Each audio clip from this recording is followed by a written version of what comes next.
And nobody really has you covered for your local and Democratic primary election like our news team here at 9 and 10. We've got reporters sprawled all across northern Michigan to bring you the most complete election night coverage. 9 and 10's Eric Lloyd is going to be joining us. He's covering the Biden campaign as Joe Biden and his wife spent the last couple of hours of today's primary campaigning in Detroit. We will also have our CBS reporters bringing you the very latest from the Bernie Sanders campaign. Gabriella Galloway is in Traverse City. She's breaking down the overall voter turnout, as well as some of the difficulties that clerks are having this election season that they've never had to deal with before. We'll be checking in with Gabriella in just a little while. David Leiden sitting down with teenagers tonight to hear what they have to say. Some of them will be voting in just a few years, and we want to see how they are viewing today's election. All that and much more coming up in the hours ahead. So we appreciate you staying with us. First up, though, the youth vote has really been making a much talked about impact. It's been a big topic among the Democratic candidates in the primaries for months now. And if they show up and who they vote for could really be key for either Joe Biden or Bernie Sanders to win the Michigan primary, as well as the 5 other states that are voting today. Now, it is important to remember that Michigan is not only the state that the candidates not the only state. There we go, get my words out. But we do have what's considered the biggest prize of the night, 125 delegates at stake. Voters deciding also in Washington, Idaho, North Dakota, Missouri, and Mississippi. In all, 352 delegates are in play. Now, between Biden, Senator Bernie Sanders, and Congresswoman Tulsi Gabbard, the first candidate to get to that magic number of 1991 delegates will become the Democratic Party's presidential nominee. And right now, Joe Biden does have a little more than 1,300 to go. He's secured 670 delegates so far. Bernie Sanders less than 100 behind. He's got 574 delegates so far. But tonight's elections, again spanning 6 states, could dramatically change the landscape of the race. Now, President Trump, meanwhile, has already collected delegates, 833 of them for the Republican nomination, 1,276 needed to secure the nomination. Of course, the president is expected to get that Republican nomination. I'm just being told now that CBS is projecting that Joe Biden wins the state of Mississippi, and we will continue to update those results as they come in for you throughout the evening as well. All right, we're going to move on. We've just learned that in the last couple of hours, we've just learned that both Joe Biden and Bernie Sanders, who were expecting to shift their focus to Ohio after Michigan's primary, well, they've canceled campaign events in Ohio because of coronavirus concerns. And right now, it's not clear yet if those two candidates will be talking about the primaries in Ohio later tonight. However, here is what Bernie Sanders had to say earlier about the virus impacting his rallies as the primary season moves forward. We take the coronavirus very seriously. As you know, we had a panel discussion with some of the leading experts in the country on that yesterday. And we take this issue, unlike the president, very, very seriously. One of the greatest Democrats, President Roosevelt, asked for what you're asking for. I know. That's right. That's exactly right.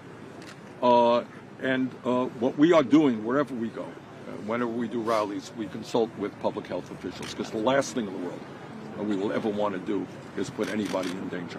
But sir, Ohio is in a state of emergency. The state of Ohio is in a state of emergency, and you're heading there tonight, and they're saying it's okay. Well, we have spoken to the public health officials. I will double check that, but we will not do anything that public health officials do not feel is advised. And 5,000 people had reportedly RSVP'd that they had planned to attend the rally, Ohio holding its primary in a week. Now, joining us tonight here in the 9 and 10 newsroom to share his thoughts and insight, Dr. Christian Peterson is with us. He is a visiting professor of history from Ferris State University, and he has taught American history, U.S. foreign policy, as well as Michigan history and a host of other courses. And we appreciate you being with us. Welcome. It's Dr. great to Peterson. be here. Yeah, thanks so much for giving us some of your time tonight. We just heard CBS calling the first state for Joe Biden. That's Mississippi, but I want to talk to you obviously about a lot of the issues that are going on across the state of Michigan and across those other 5 states that we're talking about for primary election night. Give me just your first thoughts out of the gate as we look into what kind of an interesting couple of weeks this has been leading up to Michigan. It's amazing turn of events for the Biden campaign. When you thought weeks ago that he was done and people were on the national level talking about he's going to be out, There's no way he can go. And then Super Tuesday. Out of the blue, he wins numerous states that he wasn't even thought to be competitive in, Massachusetts, Minnesota, and he's used that momentum to basically become the front runner almost overnight. So when you look at the results today, what's at stake is there's no surprise he wins Mississippi. I mean, everyone kind of expected that. Right. But Michigan is becoming the most important primary right now. The national attention's focused on it. All the major publications are looking at it as a bellwether for where the election goes from here. And we have the most delegates at stake tonight, as we mentioned. Oh, absolutely. Earlier. It's not only a lot of delegates, but what's going to happen with Biden's momentum? Is he going to use the Super Tuesday results to become the nominee? Or is Sanders going to kind of stop the momentum and then use it to get back into the race? There's a lot at stake going on here tonight in Michigan.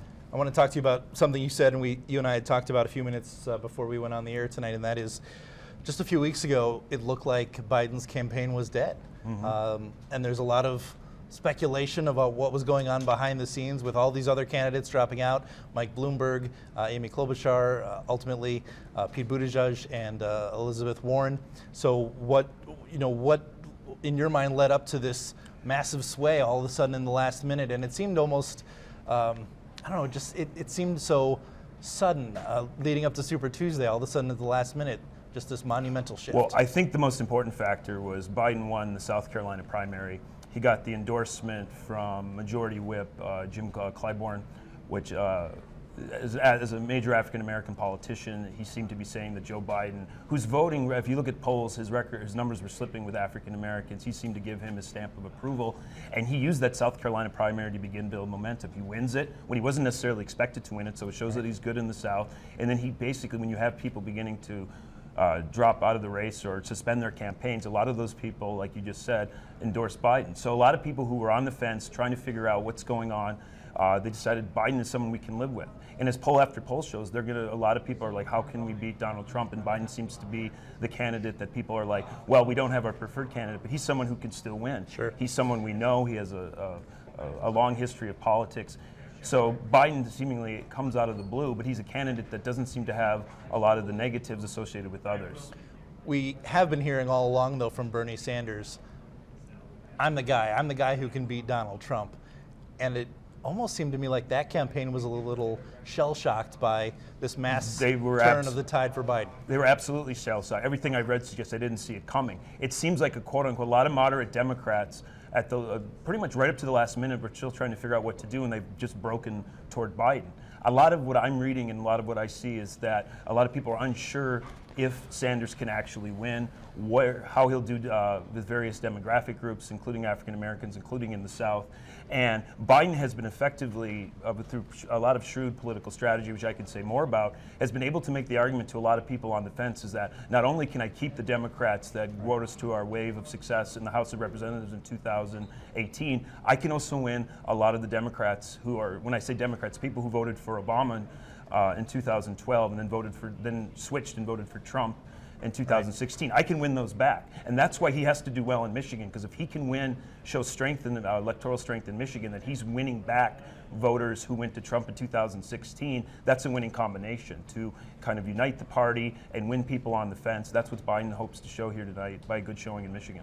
There are a lot of nuances to the delegate count, the primaries, once we get into whether it's a brokered convention or not, and hopefully we'll get to some time to get into those. I am just being told that they're now projecting Biden wins Missouri as well as Mississippi, so momentum is building, but again, still all eyes largely on Michigan. If Missouri's being called this early, I would say that's an excellent sign for Biden. Missouri was a closely contested state during the 2016 Democratic primary. It was closely contested in the 2016 election. Missouri is a state kind of like, and I'm not saying it's obviously not exactly like Michigan, but it has a large African-American population, a lot of the suburbanite factor, a lot of non-college educated whites. These are demographic groups that people are paying quite a bit of attention to and trying to figure out what's going to happen in the Democratic race. And if Biden can show electoral strength among a lot of these groups, he's going to be able to make the case much easier that he should be the nominee. So Missouri was also looked at as, it doesn't have as many delegates as Michigan, so it wasn't attracting a lot of attention, but a lot of national commentators were eager to see how events played out in Missouri as well. So I would say that's excellent news if you're a Biden fan. Right. Do you play into the argument at all? Do you buy into the argument, rather, that there's a lot of backroom deals going on with Biden maybe starting to make promises to who else he's going to want, in the cabinet, for example, or why all these candidates dropped out almost instantaneously, right after another, like dominoes, they just fell right out of the race? Yes, to a certain degree. There's always backroom political dealing. I mean, I'm not going to get here up and tell you this is what happened. But there's no doubt there's jockeying for position. It surprised a lot of people how quickly he got a lot of endorsements from his rivals. Kamala Harris here was doing a campaign rally for him, and she went after him quite hard in the early parts of the debating season. We'd be naive to think that there aren't backroom deals, but I think at the end of the day, you've got to keep in mind too about Sanders is he is technically an independent who caucuses with the Democrats as a senator. His relationship with the Democratic establishment has been uneven, and the more I kind of follow the campaign and read about Sanders, a lot of Democrats are not happy the way he's kind of bashed the Democratic Party, that the Democratic Party needs to be made over. It depends on your viewpoint, obviously, right. But a lot of Democrats who really are proud of the Democratic Party and want to be, for lack of a better word, they want the Democratic Party to do well, are uncomfortable with Sanders. And this is even outside some of his radical, quote-unquote radical ideas, might be a better way of putting it. So a lot of Democrats are more comfortable going with someone like Biden, who's been a lifelong Democrat, who's been proud of his party, as opposed to Sanders, who sometimes, for a lot of reasons we can get into, has had a sometimes rocky relationship. Right. I want to come back in just a few minutes to that notion of whether Sanders was too far left to win the general election, which is obviously, as you hinted at, a big concern. But we're going to join one of our reporters out in the field here in just a moment. So we want to head out to our crew here covering primary night. And of course, Michigan has been the state that these two remaining front-running candidates, Biden and Sanders, have been eyeing ever since last Tuesday, Super Tuesday. And they've got the biggest delegate prize, as we've said, awarded tonight is Michigan. And it showed really in the campaign rallies for both of these gentlemen that they have held throughout the day and really throughout the weekend, the days leading up to today's primary, and the message that they are sending to voters as well. 9 and 10's Eric Lloyd has been following the Biden campaign as both Joe and his wife, Dr. Jill Biden, made some last-minute campaign stops. We'll check in with them. Well, it's primary day here in Michigan, and despite having major leads in polls, the Biden campaign didn't want to rest on their laurels or their lead heading into the day. On Monday, 3 stops by the former vice president, another stop at an auto assembly plant this morning, and then his wife, Dr. Jill Biden, making 2 stops across the state, and we caught up with her, the first one at a science center in Lansing. Dr. Biden, talk to us about how you feel the campaign is going. Michigan voters are going out to the polls. They've been voting absentee for some This is an exciting day for our campaign, and we're hoping things go our way. So we are all looking forward to today. How important is Michigan in this primary process? We clearly saw the tide turn in South Carolina. Do you feel Michigan is going to have a similar effect for future races? Well, Michigan's very important. We've been saying, all along, the road to the White House goes through the state of Michigan. And we have an opportunity to weigh in this primary and make a big difference. We've got a lot of people turning out to vote, a lot of absentee ballots cast already. It's going to take a little while to get our count completed because we've made it easier for people to vote, and that's a wonderful thing. But I feel good about where we stand with regard to turnout and enthusiasm, and I saw it last night in Detroit when I was there with Vice President Biden and Cory Booker and Kamala Harris. It was phenomenal, and I think there's a lot of excitement. Yeah. Now, as we work to reform education, you're in an action council like this. What is the importance as an educator to have after-school activities and things like this to kind of supplement schools? I love this. I mean, this is just perfect. It just stimulates their minds, and they love it. And they, I teach English, and I've been a teacher for 35 years, and they never had anything like this, when I was growing up. But what a wonderful thing for kids to be able to come here. Did you see the confidence in these children? I mean, they're going in all directions, and their minds, they're stimulated, and they're being creative, and this is what education is, and that's why we've got to put so much more money into education for more programs like this. So this has been great today to see this. Dr. Biden, you're in Michigan right now. home state of Betsy DeVos. I guess, what do you hope there's a change in trajectory? There has to be a change in the trajectory of education in this country. I mean, it has to be focused on. It has to be just of utmost importance. And I think it will be under Joe's administration. I mean, I know it will be under Joe's administration. I mean, after all, he is married to a teacher. So this is the wave of the future. We have to put more money into it. We have to put more money into the mental health in our schools, and there's so much to do, but that's what makes it so exciting for our administration to know that we can take it in a whole new direction and help our kids and help our schools and, you know, rebuild the infrastructure. There's just so much to do, and that's what makes it exciting. Dr. Biden, obviously the big story right now is the coronavirus. Yes. With all of the campaign events and large rallies, is that something you guys are thinking about on the campaign trail? And Absolutely. Is that something you worry about with large crowds? Well, sure. And what happened at the event last night? Did you want to talk about that? Oh, well, we had a great crowd showing up, but I think we're all being very mindful of how important it is that we are not contributing to community spread. And so the mitigation efforts, I don't know if you were there, but the Biden campaign had all sorts of hand sanitizer for folks so that we are living our values and emulating the behavior. You saw me accidentally shake someone's hand and I went like this because I'm trying to remember to use my elbow, but I think it's really important. At this point, we have 0 confirmed positive cases in Michigan. We know it's a matter of time, and we are prepared. And I think having a partner in Washington, D.C. who makes decisions quickly based on science and empowers the CDC to move forward quickly, I think is going to be really important as we go forward. We can do one more question. You have been here, and also surrogates for the vice president have been all over the state this weekend, but he only came here Monday when Senator Sanders was here throughout the weekend. Do you think there's going to be enough stops to deliver the kind of turnout? And oh my gosh, yes. I mean, I've been traveling, traveling the state all today, and Governor Whitmer has been out for Joe, and Joe's been here several times. So I think the people really of Michigan know Joe Biden. He was here. Our Recovery Act came here during the Obama-Biden administration. We helped rescue the auto industry. Michigan's people in Michigan know my husband, Joe. So I don't think it really depends on somebody who made 3 stops and somebody who made 1 stop. I think you know the character of the man, and I think that's what's going to make the difference. After meeting with those kids at the Science Center in Lansing, she hit the road towards Flint, where she met up with a student-run business incubator that looks to help renovate the city through young entrepreneurs, and she had this to say. Well, I think, it's great what's happening here. I mean, you can see all the ideas. I've never seen a space like this. It's just so inspiring to see people who want to go into business, create new things, have new ideas.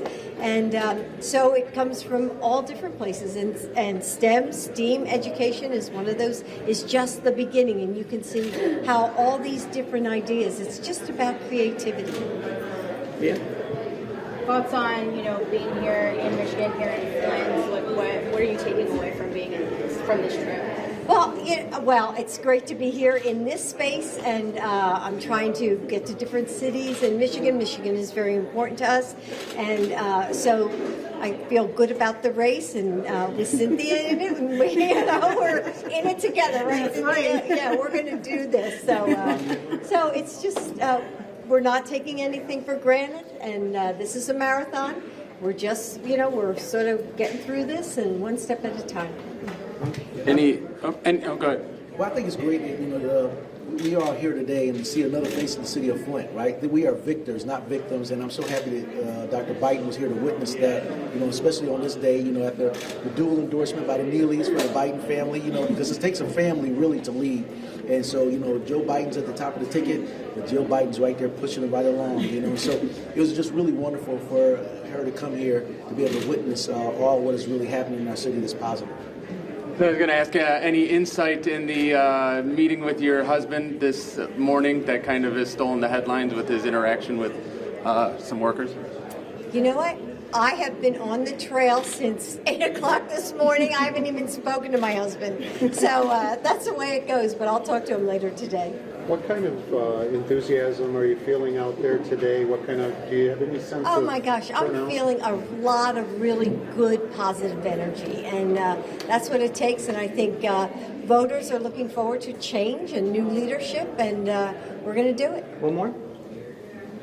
Anything to Michigan voters that maybe you don't feel your husband exactly got across yesterday, or you feel maybe we haven't really learned from him yet? Oh gosh, I think voters know Joe Biden. He's been in Michigan a lot during the Recovery Act. He was here again and again. He certainly has an affinity for the auto workers since his father was a car salesman. And so I think this, we're very familiar with Michigan, and I think it feels like home, and we have a lot of support. Now, as we wait for the final results to roll in, which may take a few days here in Michigan, there's not going to be a big rally of celebration in the Biden campaign. In Cleveland, they had a rally scheduled. It has been canceled due to concerns over the coronavirus. There's no word on future cancellations as the campaign rolls on. In Lansing, Eric Lloyd, 9 and 10 News. All right, thanks, Eric. And Joe Biden continued his campaigning in Detroit last night. There he was joined by Governor Gretchen Whitmer, Lieutenant Governor Garland Gilchrist, and U.S. Senators Cory Booker and Kamala Harris. Now, during the Detroit campaign rally, some protests did break out. You can take a listen here to the start of the rally and those protests last night in Detroit. Governor, thank you, thank you, thank you. Thank you for your support.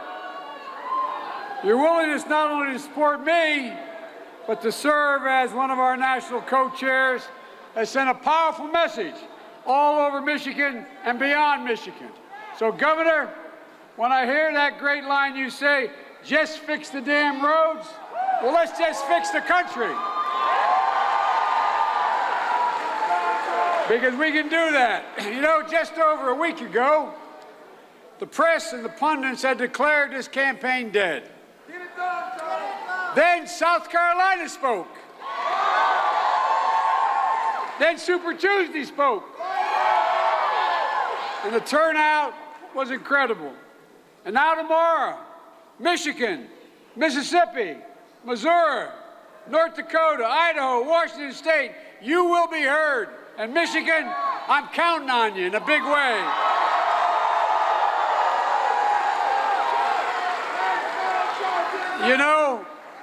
Senator Sanders, as mother would say, God bless him, likes to say we're only going to beat Donald Trump by generating excitement and turnout.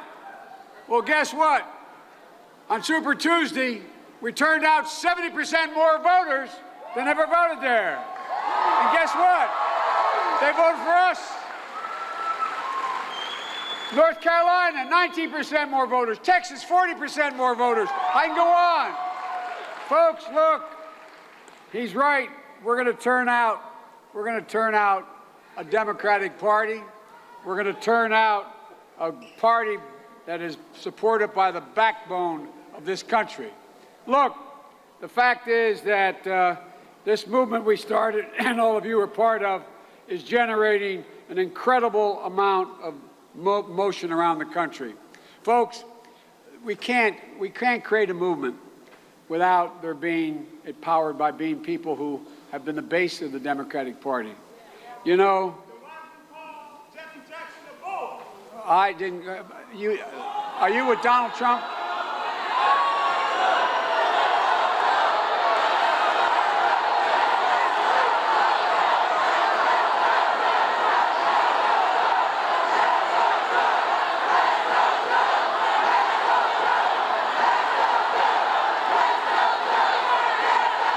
That's all right. Let him go.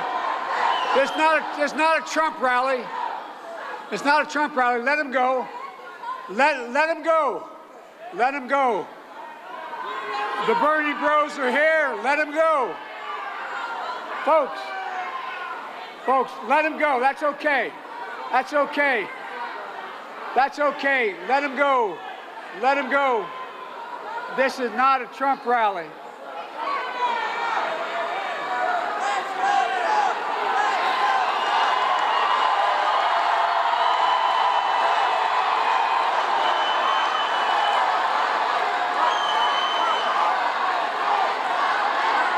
movement.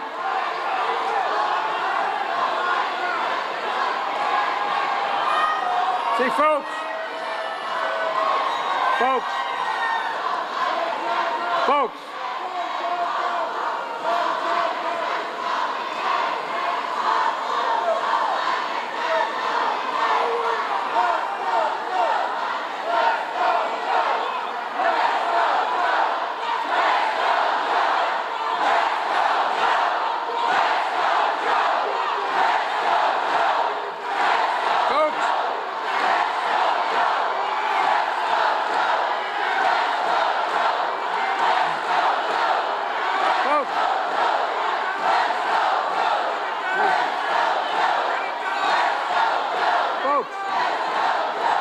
look,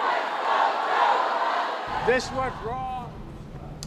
And again, that's Joe Biden at the campaign rally in Detroit last night. We're getting some early return numbers now. We don't have a lot of information in yet, but just early returns showing Joe Biden with about 40,000 votes here in Michigan, and he's leading Bernie Sanders by 9,000. Sanders coming in with about 31,000 votes so far in those early returns. Now you can track some of the momentum from Joe Biden's campaign, especially over the last week, due at least in part to the endorsement of Michigan's Governor Gretchen Whitmer soon after he won the South Carolina primary and a majority of those states on Super Tuesday. She was one of the first Michigan elected politicians to endorse Joe Biden. Well, Detroit, I am thrilled to be here with you because I got to tell you, I felt better in the last 10 days than I have in 10 months. Do you feel me?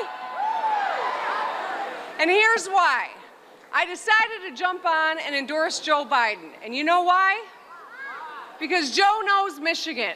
Joe cares about Michigan. He cares about people like Michigan all across the country. We know healthcare is personal, right? Well, I gotta tell you, as a 29-year-old, I became a member of what's known as the sandwich generation. That means I was sandwiched between two generations of my own family for whom I was the primary caregiver. My mom, as she was dying of brain cancer, and my daughter, who was a newborn. That doesn't make me unique because there's a lot of people that are doing that. But I was also fighting an insurance company that was wrongfully denying my mom's chemotherapy. I have commiserated with Joe Biden about this because the brain tumor that killed my mother is the same one that took Beau Biden's life. I know that he and Barack Obama expanded health care in this country so almost 700,000 Michiganders got health care.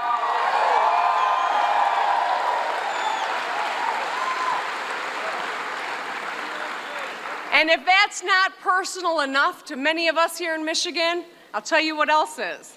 When we were on the ropes, when our auto industry was struggling, who had our backs? That's right, Barack Obama and Joe Biden. They came to the rescue when people counted us out, when people said, let it fail. They said, no, we are in because Michigan's important. They had our backs, and so today, I say, let's have Joe Biden's back.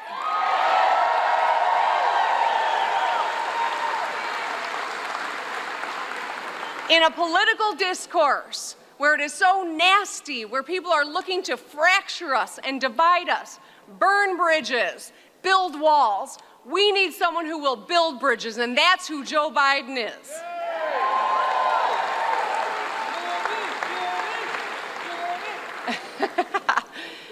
That's what this is all about. You know, I know this. We won in 2018 by big numbers. Because why? We showed up. We stayed focused on the dinner table issues. We showed a record of getting things done, and we built a coalition. As a Democrat, I can say this.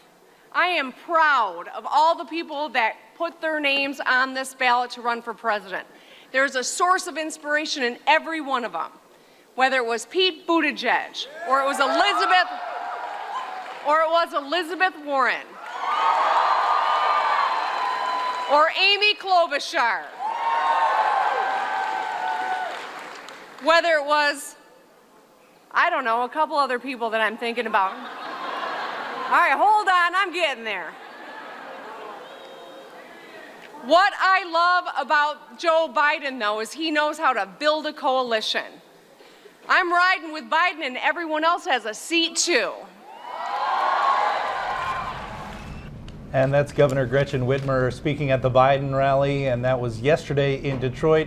Biden also in Detroit today, meeting with automakers, and I want to talk about that just for a quick moment. Again, joined by Dr. Christian Peterson from Ferris State University. Thanks again for being here. You said that we talked earlier as well. You saw a little bit or heard a little bit about this verbal scuffle that Joe Biden had with one of the auto workers. Yeah. And a little bit of, I don't know if I'll go to the length of profanity, but Joe Biden basically, I don't even know how you would explain it. It was a heated exchange. It was a heated exchange, and a few choice words from Joe Biden toward the auto worker. What do you make of an interaction like that? He also had one a few weeks ago where he called one of the people at a town hall asking him a question a liar about one of their stories. What do you make of a situation like that? Does that help? Does that hurt? It's a complicated subject because Biden, his entire political career, going back to the 1970s, 1980s, he was known to shoot from the hip. He liked to talk. People thought he was sometimes would say things before he thought, maybe thought about the consequences of what he was saying. So Biden's always had that reputation. Yeah. Now, a lot of it depends on the context of when it's done and how it's done. I think some people will like the fact that he's authentic, that he's willing to challenge, that he's not, a typical politician who just goes through the motions and just says things that are scripted. Some people will say that that's unprofessional. Some people will say that this is why we don't. Unpresidential. Yes, exactly. These types of things. A lot of it it's in the eye of the beholder. I do think, though, and I have no evidence to back this up other than a hunch, is that he's doing it in a calculating fashion because he wants to appeal to the average American. What I mean by that is one of the reasons that a lot of people think the Democrats lost the last election is that they didn't appeal to the quote-unquote average voter, especially among white working class, non-college educated. So they think that he might be able to appeal to people by having some air of authenticity. Now, whether that plays out is another matter, because you also can look at it from the perspective of people who actually support the people Biden got into arguments with. Now, they'll have a completely different angle. But I do think this is somehow part of this idea that Biden wants to kind of not be thought of as just kind of a typical politician. If not intentional, he's certainly not intentionally avoiding. That would be a pretty good way of putting it. Yes. It didn't seem to hurt him, several weeks ago. Obviously, here we are, and he's leading in a lot of the national polls. So it didn't seem to hurt him a few weeks ago. I do find it interesting too that there's been a lot of criticism of President Trump for, as you say, shooting from the hip, just speaking his mind, being a little less particular about his word choices every now and then in terms of the president. Absolutely. And then now we've got this other candidate on the Democratic Party doing similar things. Yeah, then you get into a whole debate about.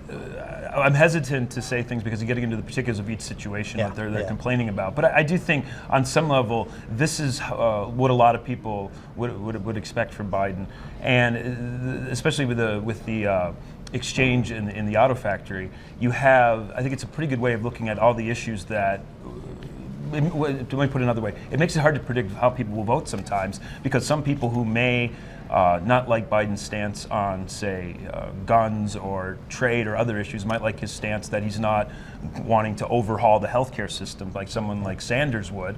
But then again, Sanders has been more anti-NAFTA and more anti-kind of free trade. Okay. So how do these issues play out in particular with when people have multiple issues to kind of balance before they make their decisions? So I think that's another angle to these exchanges. We're going to come back a little bit later in the broadcast to some of those polling numbers and what issues are most important to those voters here in Michigan who are voting today.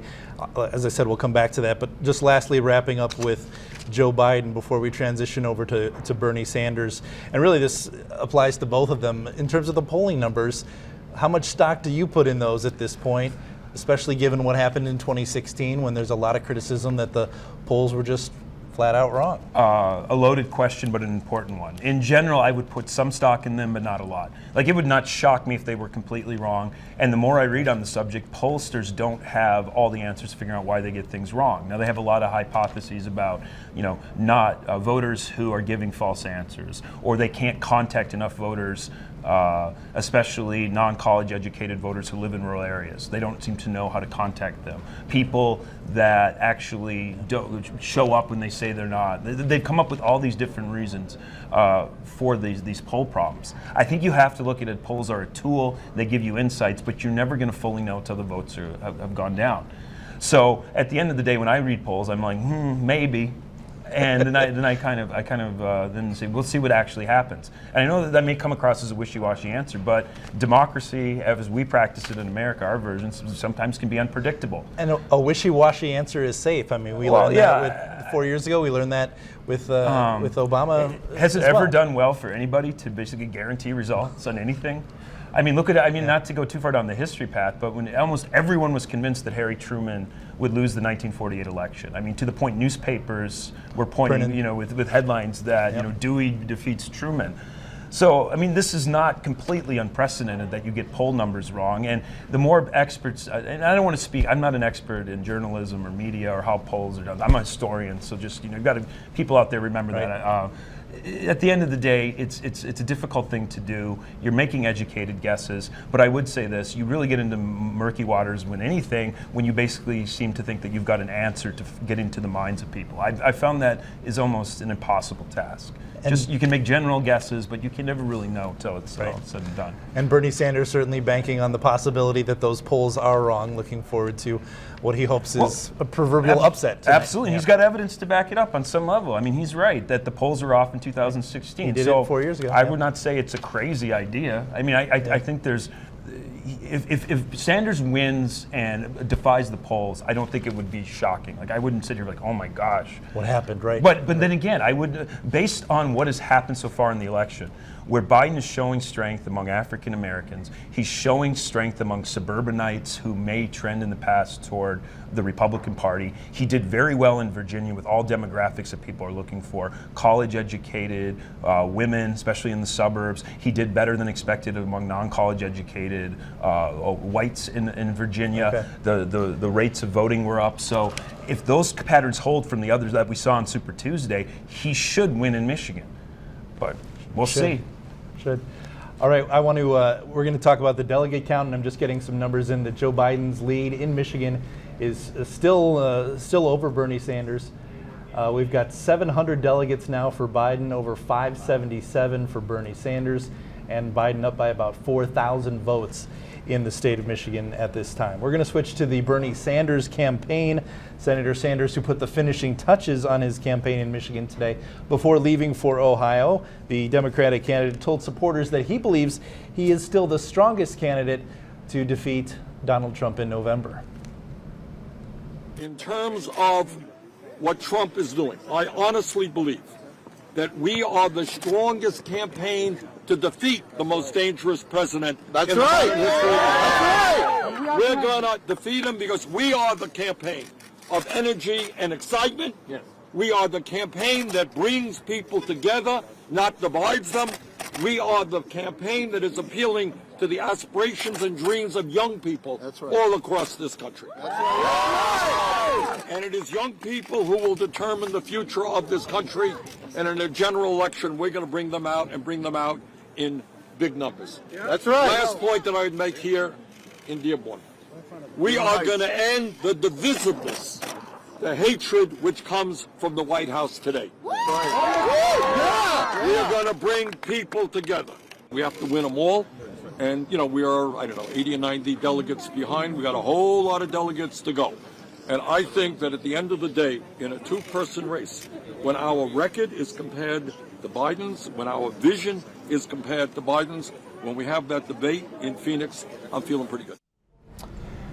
And this weekend, Bernie Sanders had a campaign rally in Grand Rapids, and he also talked with 9 and 10's Chloe Keipel. You may have seen part of that interview on the weekend news here on 9 and 10.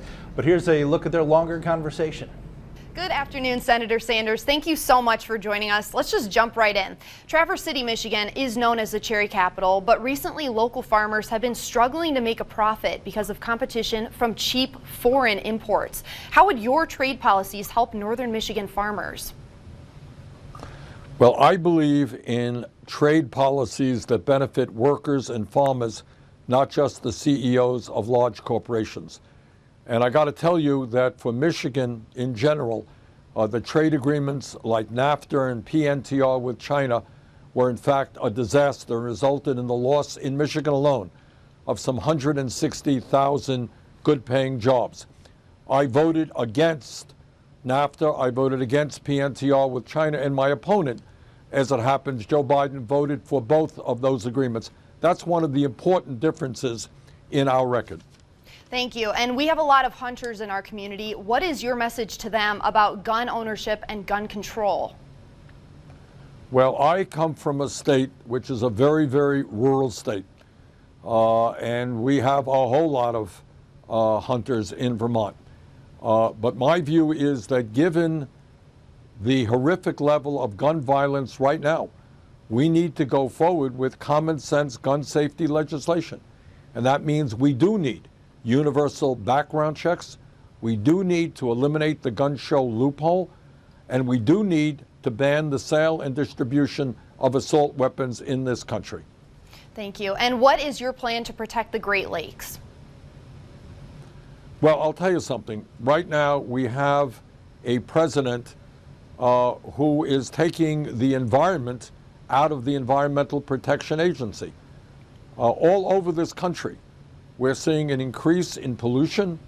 We're seeing water becoming increasingly undrinkable all over this country, not just Flint, Michigan. When people turn on the faucet, the water that's coming out is toxic.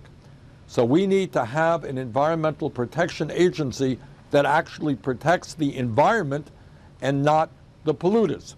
Now, the other things that we have got to do as a nation is to raise that minimum wage to a living wage, at least $15 an hour.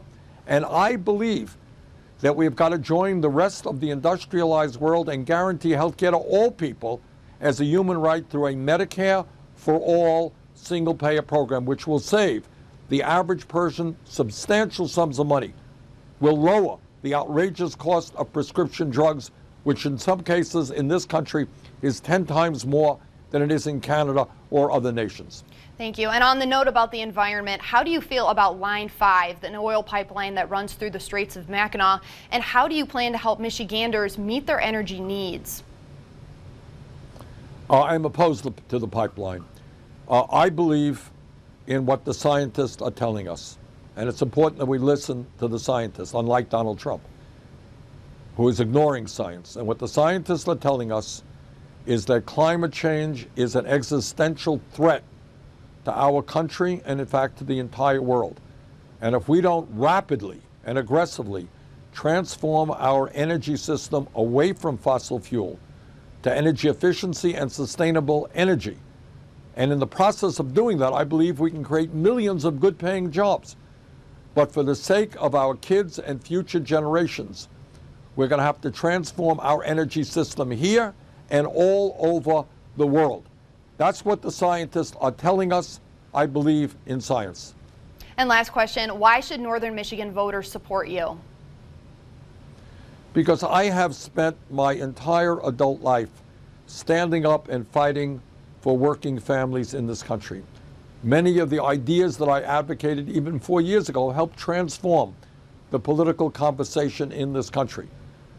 We need a president not only who is going to defeat Donald Trump, the most dangerous president in the modern history of this country. We need a president who has the guts to stand up to Wall Street, the insurance companies, the drug companies, and all of those big money interests to exert such enormous impact over the economic and political life of this country. We need a government that represents all of us, not just the 1%. And I believe I am the candidate to bring that about. Well, thank you so much, Senator Sanders, for your time. Thank you very much. Thank you so much. And that's our own Chloe Keipel with 9 and 10 News. I want to talk with Dr. Peterson in just a couple of minutes, come back to some of those answers from Bernie Sanders. But first, we're going to move on to some of the comments from the rally in Grand Rapids.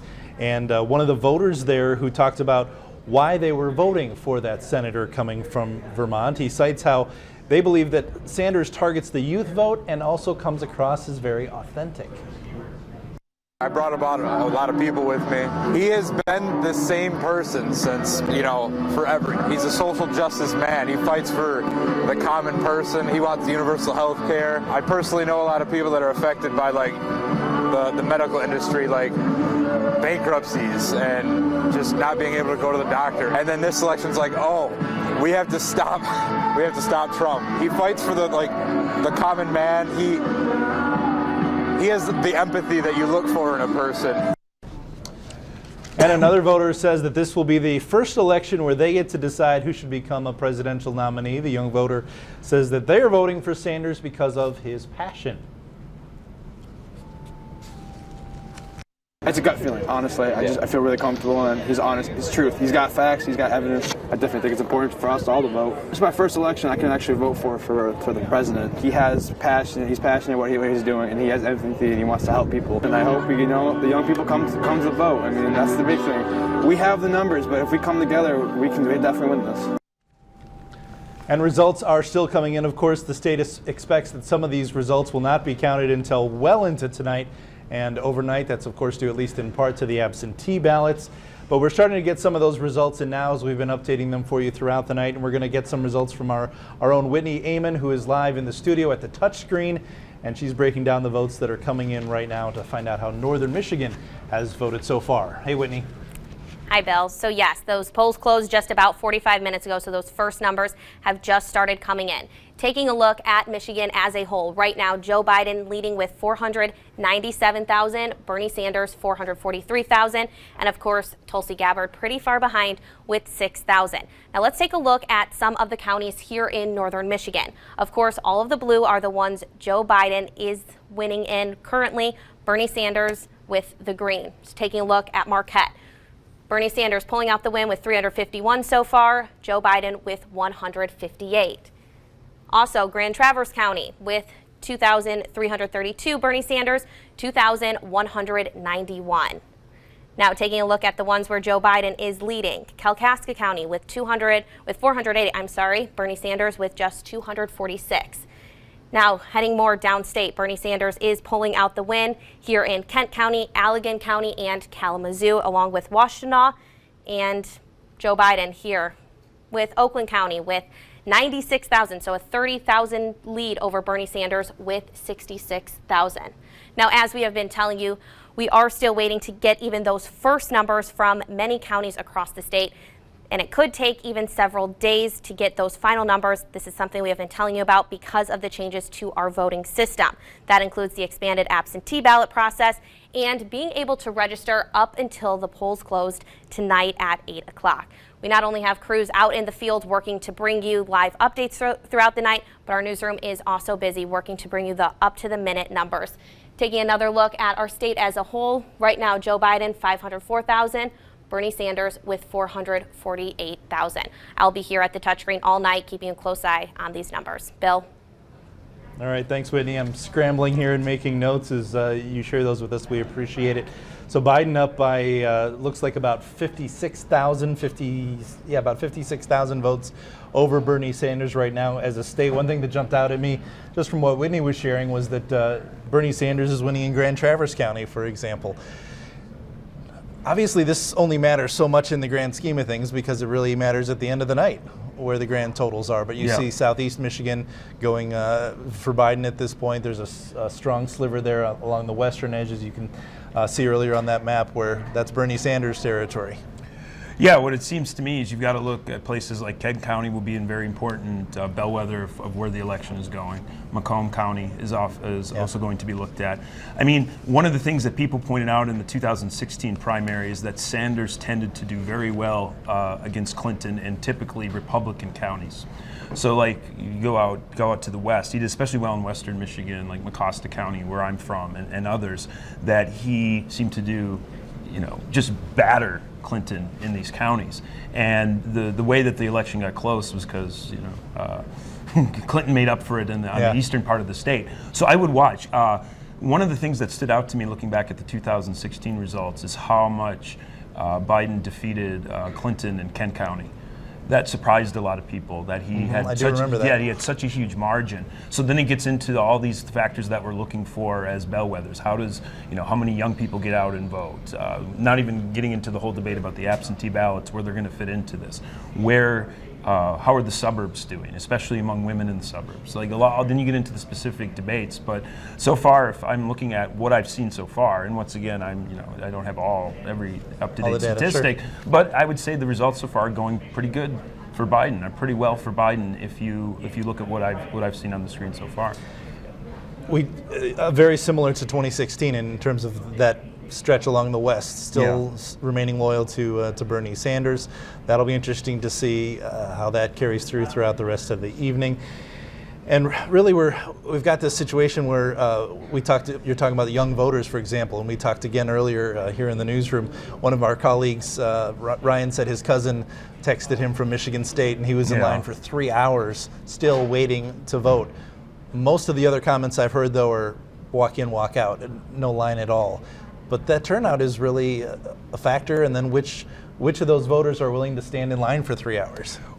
A lot of people are going to be looking at turnout in Michigan from all sorts of different angles. They want to know how energized the Democratic base is. They want to know that moderates are getting out and voting, that they feel energized as well to kind of carry forward the momentum of the 2018 election.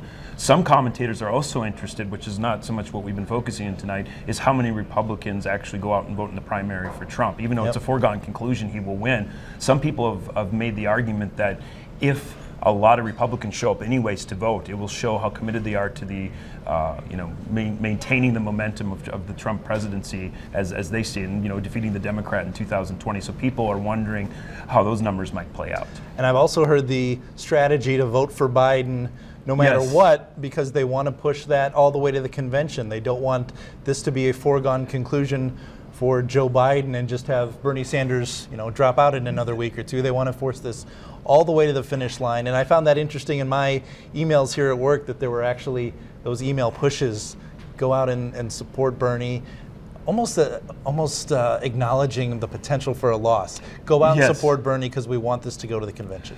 Yes, I've heard that before. There's a long history of that. Michigan is a state where there's been a lot of debates about how to do primaries in terms of cross-voting.